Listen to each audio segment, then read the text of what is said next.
What up, fellas? It's Ty. Welcome back to the channel where we discuss all things prostate and prostate cancer related. If you're new here, welcome to you. Been here for a while, watched the video, maybe even liked and subscribe.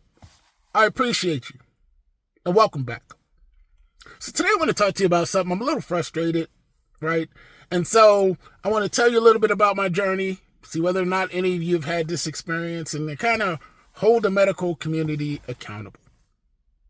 And so, what I want to talk about is the doctor's office.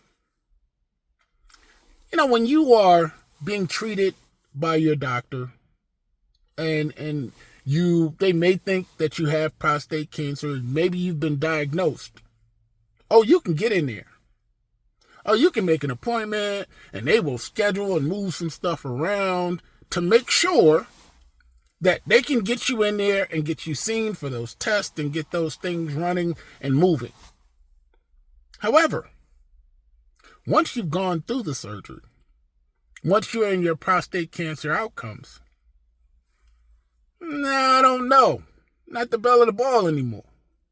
You know, it gets a little difficult to get in there. Now remember, if you are gone through your treatment options, you have to go in there periodically to have them take your PSA and then see whether or not anything has changed. And sometimes you're in there for a little while. Sometimes it's just like that.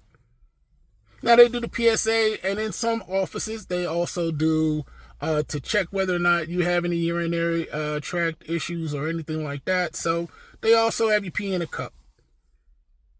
The thing is, actually getting an appointment. I started out with every 3 months, and now I'm at the every 6 month point where they check my PSA.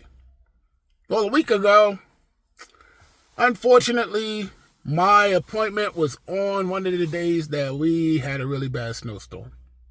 And so I looked, nobody called me. I looked on the website before I left and it was like, hey, we're closed. So I was like, okay. So I don't know if it's just me. You know, maybe I'm old school. I'm thinking they're going to call me or change my appointment themselves. Nope. I went from having an appointment like a week ago to now, all the way at the end of February. Now I'm on a different schedule. No longer every 6 months. Now every 7 months. And that's unfortunate. It's unfortunate. Now, granted, if I can get my next appointment within 6 months, you know, I'm still outside of that range. And I'm like, that irritated me a little bit. All right. It irritated me because they always treat us like second-class citizens. I always feel like I am there because I have insurance and because I have money. And if you don't believe me, go to the doctor with your significant other. If you go to the doctor with a woman, you will see that they are treated ridiculously differently than us. It's crazy. All of the stuff and the amenities and the things that they have in place for them, none of that. And so, I'm thinking, when do we say something? Like, we will grin and bear it, but when do we say something?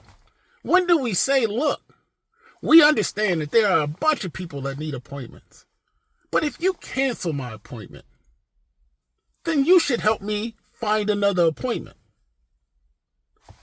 If I cancel my appointment, there's a fee attached to that. So it makes sense that we're both accountable. But if I cancel my appointment, I have to pay you, and you cancel my appointment, and I got to catch up with you and then find the next available day. That's terrible. It's just terrible. So I don't know if any of the rest of you are having this type of issue, but if you are, just comment and let me know.